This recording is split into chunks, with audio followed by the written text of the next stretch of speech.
Oh, way to go. Adhikain, James Quicker, the gate moving up by Royal Instant.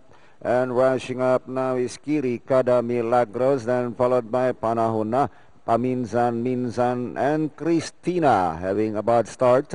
And going along for the first turn.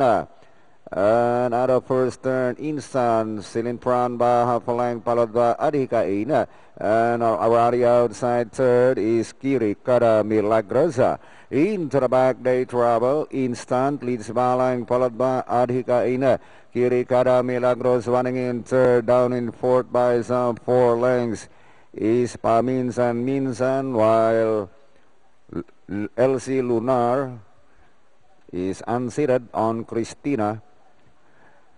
Nearing the far turn, Instant and Adhikain fighting out for the lead, running in third is Kiri Kada Milagrosa, and Panahuna coming close now in fourth, Paminsan Minsan. Inside the last 400, Instant by line, followed by Adhikain, Kiri Kada Milagros, and moving up is Panahuna.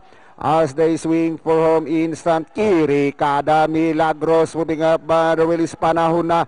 It's still Instant in the leader. It's Instant and moving up is Adhikain, Kiri Kada Milagros, Panahuna, but still Instant, Kiri Kada Milagros on the outside. Instant, Kiri Kada Milagros on the outside, and finally Kiri Kada Milagros.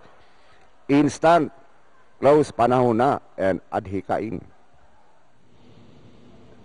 Sakto Kiri Kada Milagros.